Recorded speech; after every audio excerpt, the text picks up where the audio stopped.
Welcome back to Become a Calm Mama. I'm your host. I'm Darlene Childress. I'm a life and parenting coach, and I am introducing to you a best of series where I walk you through all the parts of why you yell, how to stop yelling, and what to do after you yell. This podcast is called Become a Calm Mama, and one of my missions for you is to raise emotionally healthy kids. And I know the way that you do that is by feeling calm inside of you and being able to show up as the emotionally regulated adult that you can be.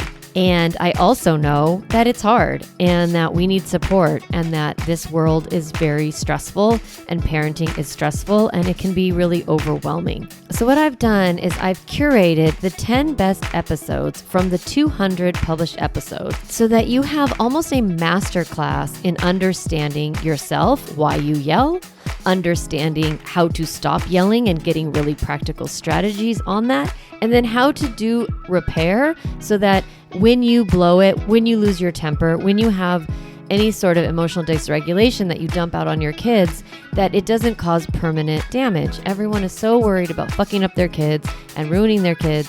And these episodes are going to help you know exactly what to do to repair your attachment so your kids don't internalize your overwhelm and your stress and your anger and make that personal. We want to avoid that becoming shame for them. This series, it's going to release one episode a week, but I've curated them in this order for a reason because I want you to be able to really deeply understand why you yell. So I have 5 episodes on that so you can get a deeper understanding and also forgiveness for yourself.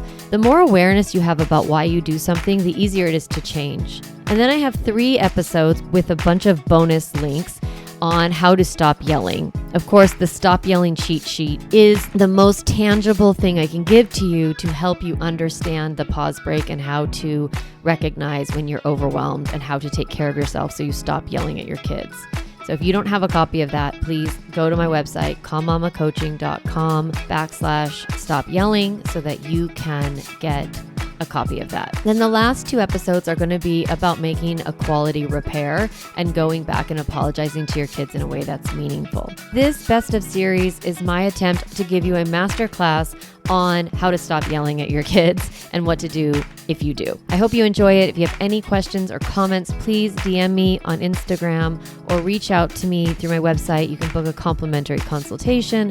I'm happy to walk you through all of this and give you really great support. So let's hop right into the episode.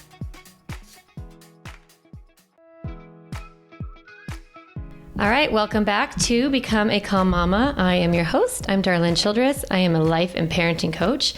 And today I'm going to get a little personal on the pod. I have my best friend who's also a therapist with me, Tiffany. You want to say hi? Hi, everyone. Happy to be here. So Tiffany Hausum is a licensed marriage and family therapist. She's a certified life coach. She's trained in all the things. I mean, you're trained in so many things. So many things. And we've been friends for almost 20 years, and she's been a big part of my journey as a parent. And I wanted to bring her on because I want to talk about some things that are a little bit personal, a little bit private, things maybe I haven't shared on the pod before, just about my childhood. And, I'm already getting a little shaky. Yeah, I know. Well, it's vulnerable. Right? Yeah. So Tiff's created a really safe place for me all throughout the years of my healing journey as a mom. And yeah, I just thought it would be nice to have this conversation with you. Yeah, for sure. So what we're going to talk about is how the childhood trauma that I experienced informed my parenting, and then a little bit about my journey in recovering from that trauma. Yeah. And so we're framing most of our conversation using what's called ACEs. So do you want to share what that is just a little bit?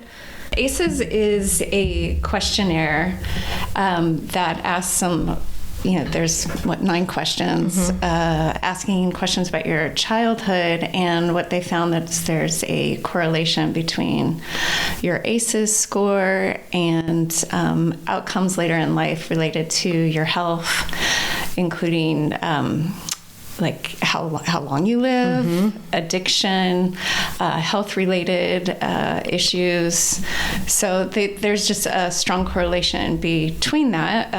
What Darlene and I have also talked about is it doesn't mean that it is a sentence that you there's opportunities to shift out of the chronic stress that happens in childhood when you go through these. We're going to go through the ACE questionnaire, and you'll see the types of stress that kids can be under and can continue for their whole lives. Yeah, totally. And it's like you said, your ACEs score, it's not a sentence in terms of, because you have these terrible things happen to you, you're screwed. Right, exactly. It's like, no, this is just data and information to understand maybe why you're showing up the way you're showing up as a parent or in your life. Okay, so she's gonna like rapid fire the questions so that you guys can hear the questions in the ACE survey. And then, and ACE stands for Adverse Childhood Experience. Right. So it kind of, I think there's 10 questions of different childhood experiences that you may have had, and you just say yes or no, whether you've had them or not. So Tiff's going to ask them of me, and then I'm going to share my ACEs. Okay, first question. Did you feel that you didn't have enough to eat, had to wear dirty clothes, or had no one to protect or take care of you? Yes, we definitely grew up poor, a single mom, 4 kids. And there was a lot of times when there wasn't enough food. When I was really young, we had to have like the whole government cheese thing they used to do in the 80s.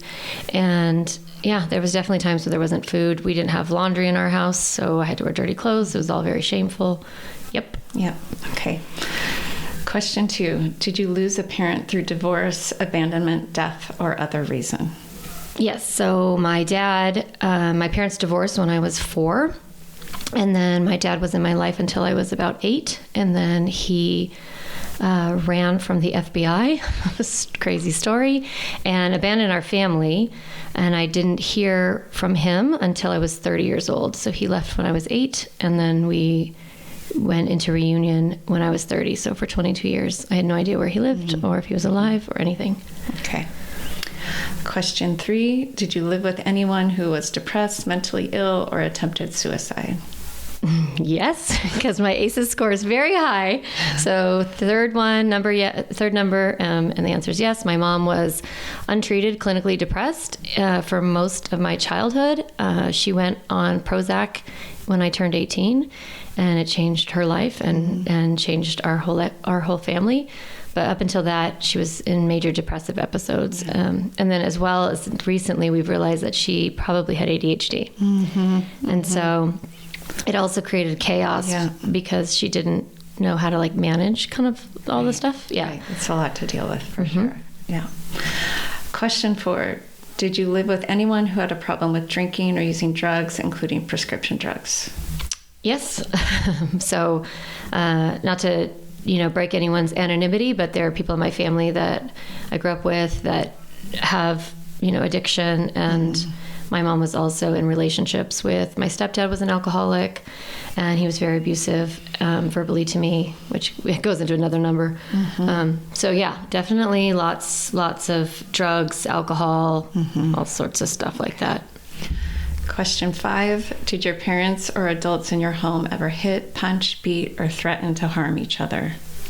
This one is tricky because not so much like this is more around domestic violence if you witnessed it with other family members. Yeah. But there was like, I did feel like my mom was always in danger with the men that she was in relationships with. And so there was like this veil of threat. So I don't ever really know how to answer that one. Right. But just this underlying sense of not safe. Yep. Okay. Let's see. Number 6. Did you live with anyone who went to jail or prison? No. There's your no. There's my one no. Okay. Number 7. Did a parent or adult in your home ever swear at you, insult you, or put you down?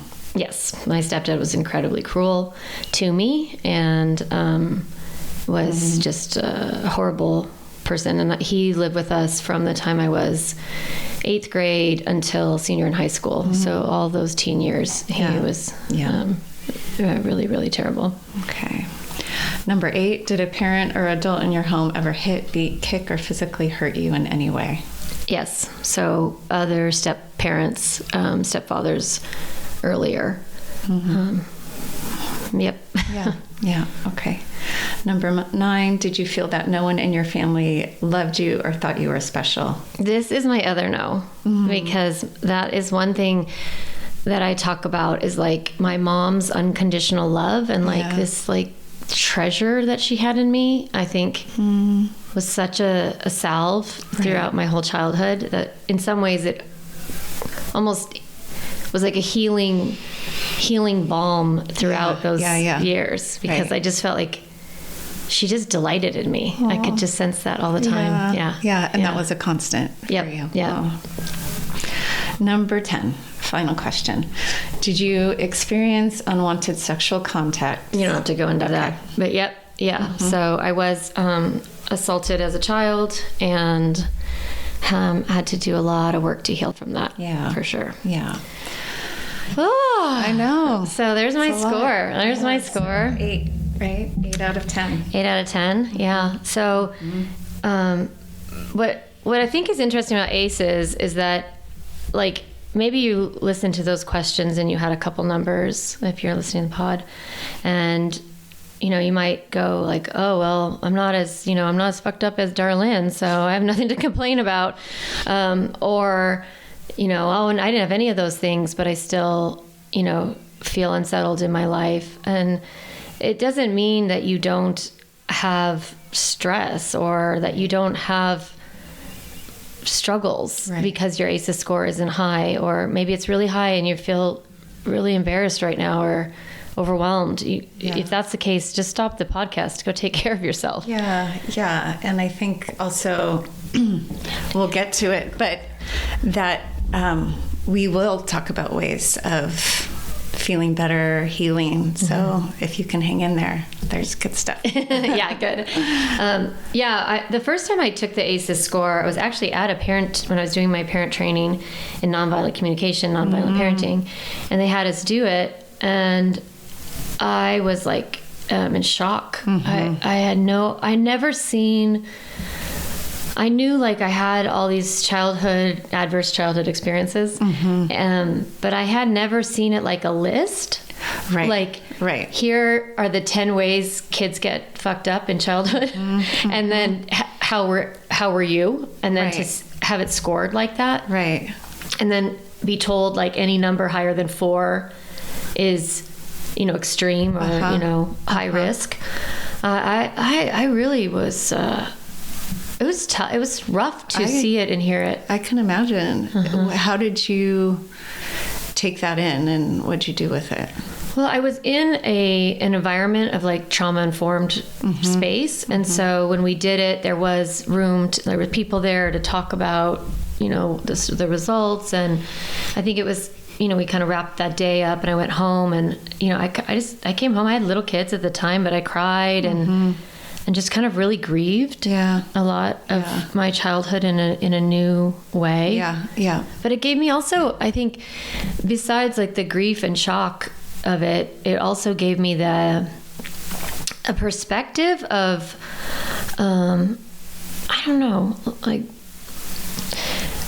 that I had gone through all those things and I was still okay. I'm not grateful, but like I just was like, oh, okay, like this happened, these were hard things, and but I'm okay. I don't know. It's both. And the fact that you were in a class learning to do something differently too. Learning how to parent. Learning how to parent and not bring what you had learned from parenting forward. Maybe keeping the delight and love that your mom showed you, but without all the other things. And so I just know Darlene and I met when our boys were like 2. And I remember meeting you, and from the outside, like you were someone who presented as so confident and had it all together and knew what you were doing. And I think you looked at me and you were like, oh my gosh, that woman needs help. Needs help.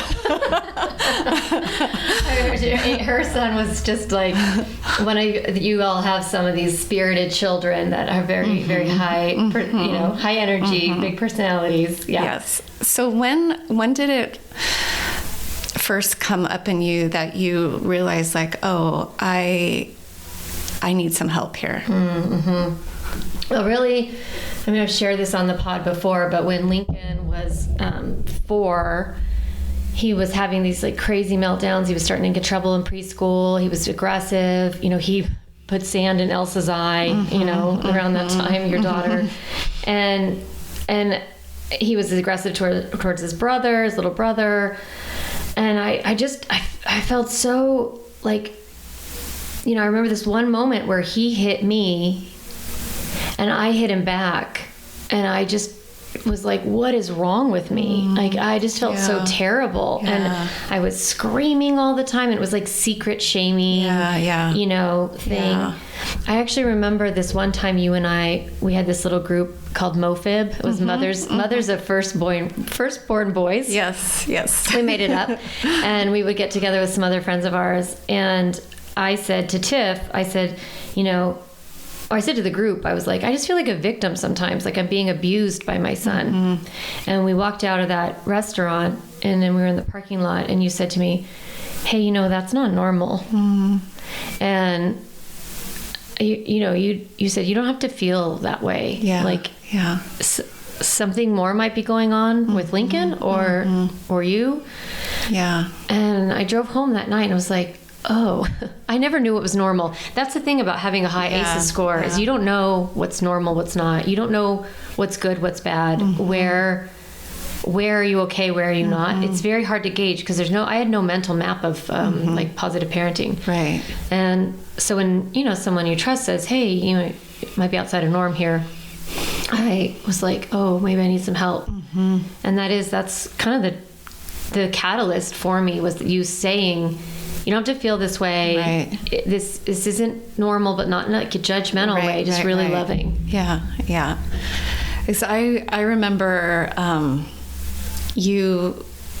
I don't remember at what point this was, but I remember you going to some workshop and then doing parenting classes, like the nonviolent parenting, which was always like, has always impressed me about Dar is that she, like, when she realizes there's something she wants to work on or some system isn't working, she like figures it out like no one I've ever met before. And so all of a sudden you were doing the work you needed to do. Yeah. And you've kept doing it. Yep. I went to like my first parenting workshop and I just was like, I'm going to learn everything I could ever learn about this. And in typical style for me, I also, as soon as I learn something, share it with everybody I know because I can't stop talking.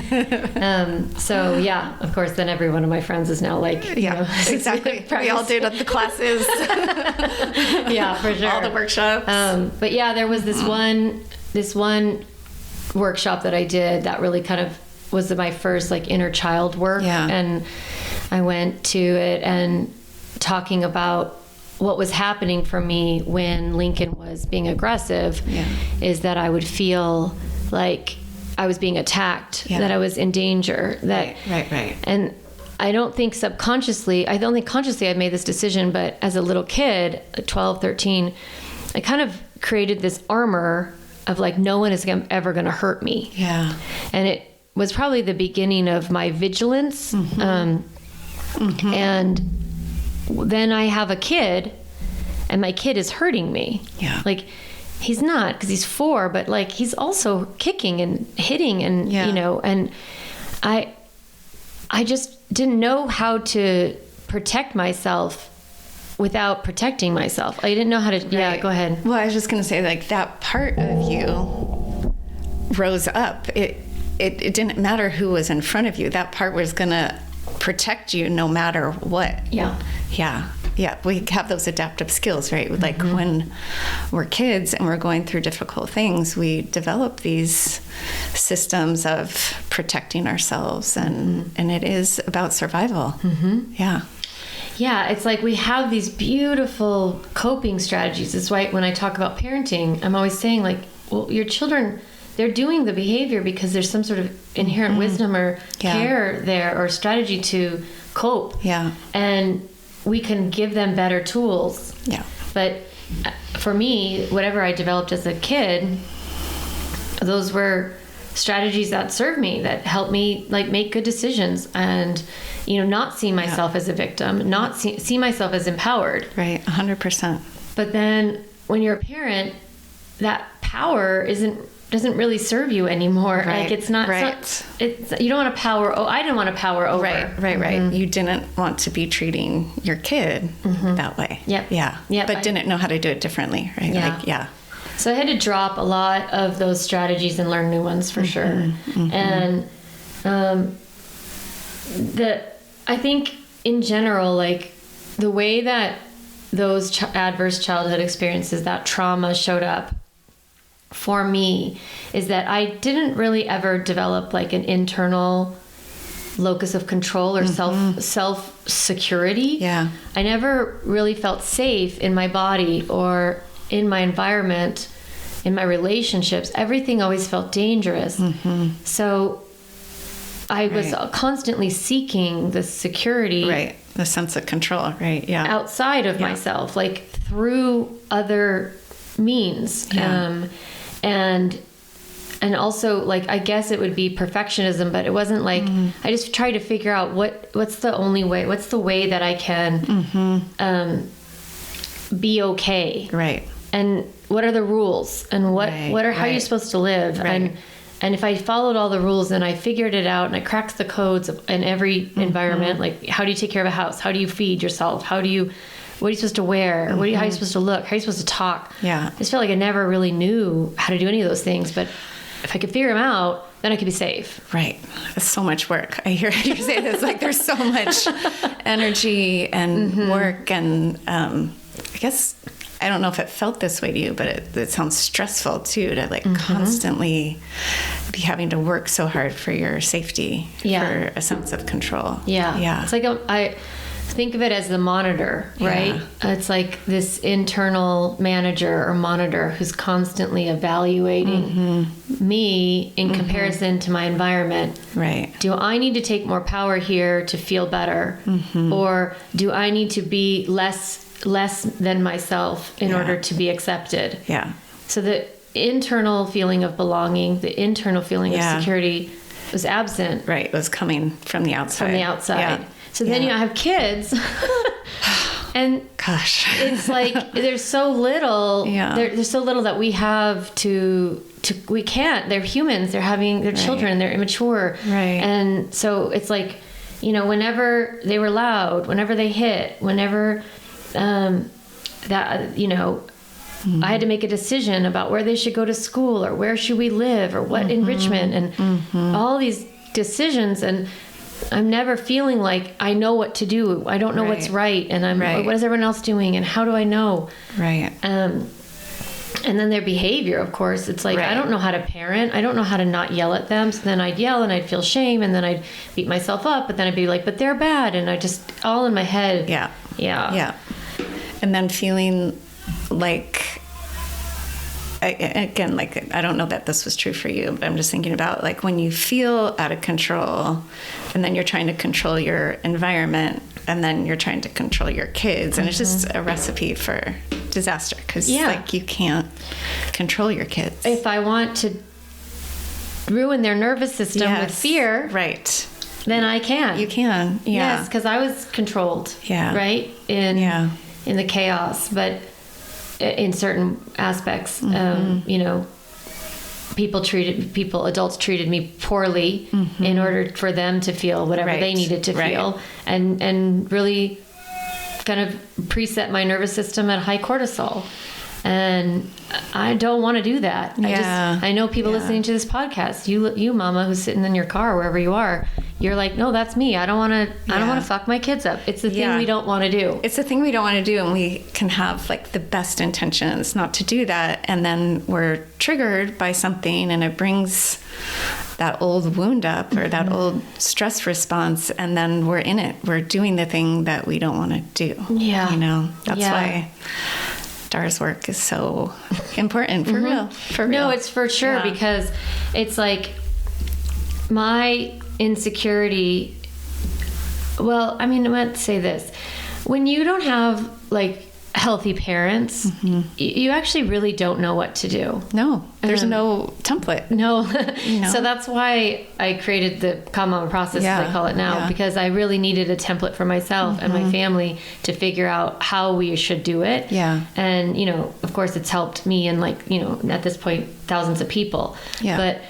But for me, I wanted to create a template that actually focused on emotional health. Right. That it wasn't just around behavior modification. Totally. Yeah. And that a big part of it is calm. That's why this podcast is called Become a Calm Mama, and the programs are all about that. Yeah. Because to me, the calm in my programs is the emotional healing, and then like the reparenting that happens in order to heal from our adverse childhood experiences, from our trauma. Right. Yeah, for sure.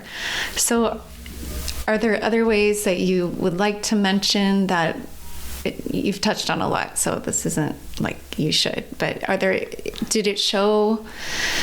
did your trauma show up in other ways for you throughout the years? Well, I mean, I could talk about within parenting and then also with outside of parenting, but I definitely have in recovery for eating disorder, and I've talked about it on the pod, so you guys know. And there's episode coming out with Victoria Yates where we talk about it even more. But I think for me, some of the trauma, I had a lot of disassociation in my childhood, and so that means I would separate from my body and I would disconnect from my environment in order to feel safe. But then when I was disconnected from my environment, I was in danger. Right.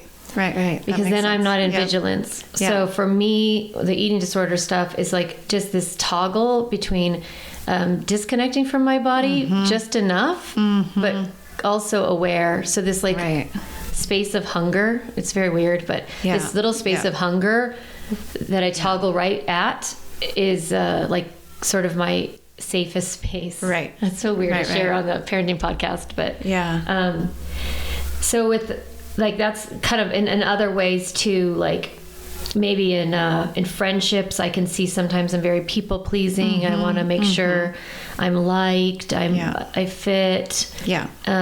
If I don't feel safe, I back off real quick. If I don't feel like my kids are safe in an environment, I'm out.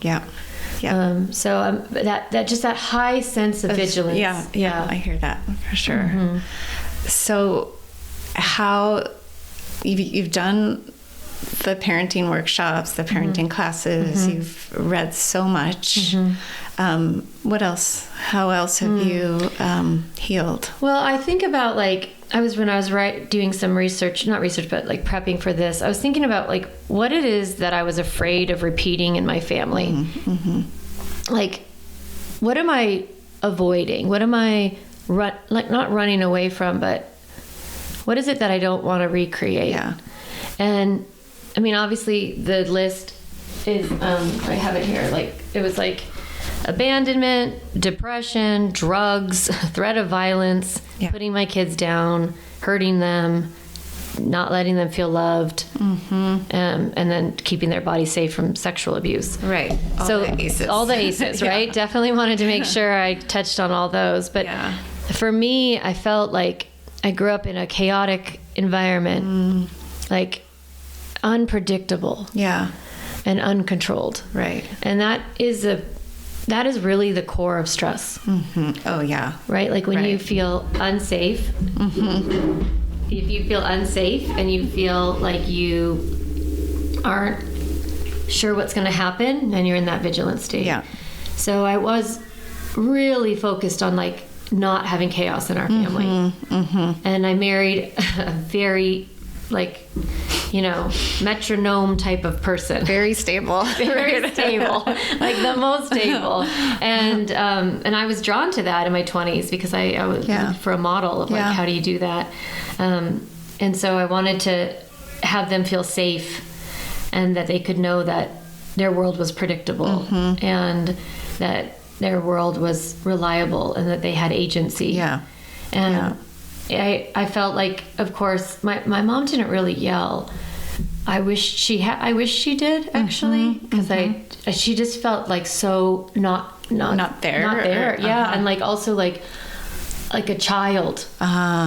Like you didn't have a grown up in the house. No grown up. Yeah. So I think I yelled almost to demonstrate strength, right, and power, right. But I didn't really want to have an environment where my children were powered over that way. Right. Of course, wanted to protect them from, you know, being shamed, being you know, being like their self-esteem being attacked. Yeah. So when I was making my parenting decisions, it's like, okay, these are, like I always say, emotional health was my parenting goal. It's like my standards were lower in other areas because everything trumped their well-being, their emotional well-being. And maybe to a fault, I don't know, but I just wanted them to feel safe and held and cared for. Yeah. And like you and Kevin were providing already so much of that. Like you had a stable place to live. You could put food on the table. You had clean clothes. Like you had all those basic needs met. So it was, the emotional part, that the emotional well-being, their mental health. Yeah. I mean, I never like got too crazy about having them be like in sports or you know, they're going to be excellent at anything. Right. I don't know. I didn't really have it in me to like, I wanted everything to be simple and flow, and anything sort of outside, like too extreme, it didn't feel good in those, especially those early years when I was still doing so much of my healing work. Because I started this level of work when Lincoln was pretty much 5. And he's 19, so 15 years. So of course I'm in such a different place now. If I had another baby, I'm not having one. But if I had a baby now, of course I might have a different capacity. For sure. But at those years, I needed to establish routines. Like these are some of the things that I did to make it so that I could heal my nervous system within parenting and parent them without creating pain. So having routines, like kind of we come home, we put our things away, we have a snack, just all that predictability. It was reparenting me. It was really safe for me. That makes sense. And I mean, maybe to too much extreme, possibly, like with naps when they're little, you know, we all get so I think that's just we get so like if they don't nap now, they're gonna not be good tomorrow. And exactly. But I just think about it now, like how much those types of, you know, routines, traditions, bringing meaning, trying to find, you know, the family table. You know, I think you and I both did this, but like we would light a candle at dinner to signify that dinner was starting, and that's when we were focused. And so, you know, highs and lows, the roses and thorns, those little games you play, because I was so seeking family, but there was a little bit of rigidity in it early on. And I'm not judging it, but I can see that it was a strategy that I was using to heal. And there's a lot of beauty in it. And there is a lot of beauty in it. I think, you know, as parents, and it's all new to us, we're looking for, like, how do we do this? Right? Like, how do we create what we want? And sometimes we don't even know what we want, you know? So yeah, I think it's understandable when we can go a little bit into rigidity and then move out of it and find the flexibility. So really simplifying our life was really important to me. Working on my mental health, I spent a lot of time journaling, reading books, doing workbooks you would get, and I would do them. I would read the parenting book and answer all the questions and spend that time. I didn't have to work outside the home, so that was a huge blessing. And I could, instead of focus on homemaking or, maybe my working out or something like that, I would just really spend time working on my mental health a lot. You were almost dedicated to that. Kind of kooky levels. I did 40 days of silence. Do you remember that? Oh, I remember that. No, but it was always you would make a decision. It was always impressive. And you would have a real intention behind it and you would do it. Yeah. Yeah, I'd be I'm going to learn all about limits. Yeah. And then I would study it and go on a training and so working on my mental health, and then learning how to coach my kids through their feelings became so important once I was introduced to just the concepts of compassionate parenting, that I was okay, whatever this is called, where you narrate what someone's feeling, where you're honest with them, you talk it through. There was so much confusion in my childhood. I never knew what was happening. Yeah. And nobody talked about anything. Right. Nobody had language for it. Yeah, no language. No one's talking about it. It can be so lonely. Yeah. So isolating in those moments. Yeah. So I was kind of made that commitment that I would be honest with my kids. I wouldn't dump my feelings on them, but we would it would be yes, the dog is sick. I'd just be really honest and talk about the things. Yep, it's hard. Daddy's working this weekend, he's not coming, and that's challenging. Yeah. Just kind of really narrating circumstances and then naming the emotions, and that's the core of Connect. So Calm and Connect were the things I was focused on. Question about that. Did you have to learn how to do that? Learn how to narrate, learn how to say what your feelings were? No idea. Yeah. I think about sometimes when I talk about it on the podcast, I'll say learning language is learning how to describe water, because we have so many different ways. You can have a pond, you can have an alpine lake, you can have a stream, you can have a swamp, you can have a creek. And when I say these words, they mean something. You picture them, right? We have a mental model for what they are. For those things. Yeah. And they're all water. They're all bodies of water, ocean versus sea. And feelings are the same. Yeah. It's I know what it is. I know, if I saw a lake, I would know it looked different than a creek. Right. But I wouldn't know what's lake and what's creek unless you give me language. Right.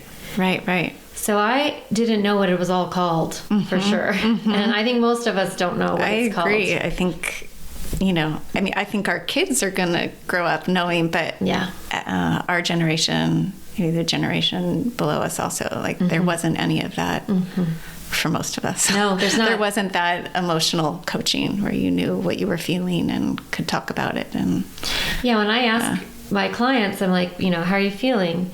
They'll be I feel I have so much to do. I'm busy. And it's oh, those are thoughts. Yeah. Those are circumstances. Those are situations. That's not necessarily a feeling. The feeling is overwhelmed because I'm thinking I have so much to do. Yeah. So I definitely had to learn it for myself, and then learn how to do it in children's language. Right. And I remember learning to do this with my first attachment therapist, Jeanette. And she said, just start sad, mad, glad, scared. Yes. Keep it to the basics. Yeah. And I was okay. But I didn't do it by myself. I didn't learn it all in a vacuum. I had attachment therapist. I had you.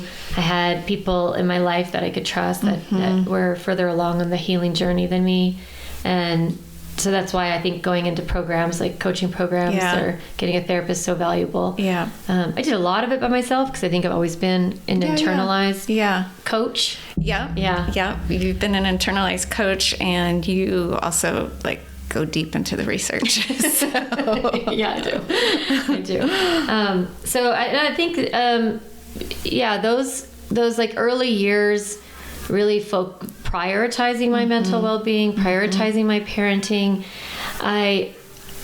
Now that I've done it for so long and my kids are grown, sometimes I think we tend to do this when our kids are older and we look at parents with younger kids, we're like, don't worry so much. It's not, relax. They all grow out of it. And it's like, I agree, but I think you do put in the work. Yeah. You put in the work. You put in the hours. Yeah. And it's like, these are the years, if you're listening and you've got, 3 to 10, and you're like, no, what? I want to do it. I don't know what I'm doing. It's like, get it into the emotionally healthy kids class. Like, take the class, figure it out, get some tools. Yeah. Even a teenager, I think it's never too late. I sometimes will say, my mom started working on her mental health when she was 50. Like really growing in it. I think, when she went on to get the medicine that she got and started to find some tools, she healed, and the rest of my family healed. Wow. It doesn't really matter when you start. Like, it's okay. You're going to go back and you're going to explain your childhood to your children, like their childhood. Yes. It's always good. It's always good. Yeah. It's always good. It's never too late. Yeah, for sure. Healing. So those are the choices that I made, and that I think helped me get out of the trauma response, the overreactivity, the hyperproductivity, perfectionism. Yeah. Like almost like, I think toxic stress is how they're calling it. You can speak to it as a therapist, but it's like we have post-traumatic stress disorder, and now there's more language around chronic stress. Yeah. And then toxic stress is really like kind of the environment. Right. And when you think about a little child, and if they're the incubator is stress, then their nervous system is going to be preset. Right. And they're going to have to heal their nervous system. Yes. And I think that's a big part of what reparenting is healing your nervous system, like taking good care of your nervous system. What that is, because it's different for everyone. Right? Yeah. I mean, we have to, but I think I agree, and also I don't, in that we all have a nervous system and it works in a certain biological way. Yes. It's just finding like, what are those specific things for you that work best for you? But yes, there's some... It's like, you got to use your body. Exactly. I feel like you always have to heal through your body. You always have to heal your thinking. Like if I'm the belief system. So if I'm walking around the world thinking nobody likes me and everyone's mad at me, and then I better protect myself. Right. Well, I can retrain myself to think maybe not everybody's mad at me. Right. Maybe everybody thinks I'm great. For sure. One of my coaches, she says that she thinks to herself, people are so nice to me. And then it's like, people are pretty nice to her. And it's like, I can think like, no one's mad at me, or it's okay if someone's mad at me. Like, I can learn new thoughts. 100%. Like, right? Because if there's those, we all have them. We all have those thoughts. But if there's those deep ones, like, I'm not lovable, or I'm not worthy, or I'm not good enough. Those, So, we can definitely learn to reframe those, or so just figure out ways to connect with our body, figure out ways to connect with our mind. I mean, that's when I talk on for the podcast, I'm really wanting to say, like, behavior is a strategy, right? So that we can learn to depersonalize it, and not think it's being disrespectful. They're not being disrespectful, and they're rude, and they're a sociopath, and all things. They're aggressive. Instead of labeling it and judging it, it's like getting curious. So I think in parenting we can reframe. That can heal our relationship with our kids, in our personal lives. And then, so what's the process, right? I think of it like, there's clues. There's clues. 100%. That we're not well. And we can look at those clues and see them as information. Yes. Like if I'm being aggressive with my son, I'm yelling, or I'm being, physical, or I'm emotionally checking out. I'm on my phone all the time, not paying attention. Right. I say I'm going to get something done and I don't.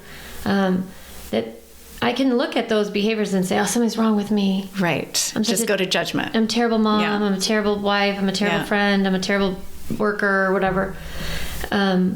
Or I can be like, well, what's the wisdom in this? What's happening underneath? What am I protecting myself from? What am I running away from? What am I trying to create that's lacking? Yeah. So what I hear you saying is, instead of judgment, you just go to curiosity. Yeah. I always think that is the way to like just get curious. Like, how am I showing up? What's going on? Yeah. And that awareness is so valuable if we can be gentle. 100%. It's like I can be really aware of my shit and I can just judge the hell out of it. But that's not really gonna heal me. Right. You can be aware but not be curious. So you do want to come from that place of, like you said, gentle curiosity. Yeah, it's just like what's the message with this? What's going on? What do you need? Yeah, what are you not need? getting? Yeah. It's so beautiful. Yeah. And then I think of that as radical self-love. When I think about the things that have healed me, I have these 4, it's radical listening, radical honesty, radical self-love, and radical action. And I think that when I look at my trauma recovery, my journey, it's like, what do I need? What am I listening for? What do I really want? What's happening here? Being really honest with myself, truly, like not being afraid of what the answers are because of that radical self-love. Right. It's like they all 3 go together. I'm willing to be honest with myself. I'm willing to trust my love for myself and listen to what I'm saying, and then take new action. Right. Which is the result-based part of the work, right? It's like doing the new thing. Doing the new thing, which is not easy. No, that's why we need accountability and coaching and support and for sure. Community of people that are doing it with you. And when you take an action or you don't show up the way you want to show up, forgiveness, self-love. Exactly. And go back again. To the self-love. Curiosity again. What was that all about? Let's listen. Let's be honest. I often think of it as like, it's like showing up for yourself how you want to show up for your kids, Or how you wish the adults showed up for you. 100%. What do I wish the adults in my life would have said or done? How can I do that more? How can I do that for myself? I've been practicing with this concept. I shared it a couple weeks ago on the podcast, but there's this concept called KIST, which is kind internal self-talk. Love it. And then I've been practicing with the concept of KEPT, which is kind external parent talk. Oh, okay. I like that. Yeah, so it's like learning to speak to yourself kindly. Like that kind internal, like, what do you need? What's going on? You're really, you're really upset right now. What's happening for you? What's bothering you? Or like with parenting, like, okay, this behavior is annoying. What do you want to do about it? Like, let's figure it out. And then whatever you say to your kids becomes their internal voice. So that's why it's external. It's like kind external parent talk. So when your kid's having a meltdown or they're overwhelmed or their behavior is frustrating, it's not permissive to come alongside and say, what do you need? What is happening? What's going on here? No, I love that. And I think sometimes it's easier for us to do the external parent talk at times than to apply it to ourselves. That's because you're not a parent coach. That you think it's easier, because I know some of you are listening and you're like, it's real hard for me to be nice sometimes. Well, believe me, like I've had my fair share of times where it's not easy at all. But we do see our children as children. It is, we do love them unconditionally. Which is different than what you're saying. I'm choosing you, but it's different than what we do for ourselves, because we're not all that we're not that kind. I know, we're not that kind to ourselves. Yeah. Aww. Yeah. So, I want to wrap it up. I feel a bit like, I don't know, kind of sad that this episode's going to end soon. Because I could talk to Tiffany all day, every day, for hours and hours about all that. We do. We talk about all this stuff all the time. For hours. Yeah. So I think I like to give a little takeaway at the end. Maybe you'd like to offer a little advice, or like, you know, what's your takeaway for healing from childhood trauma?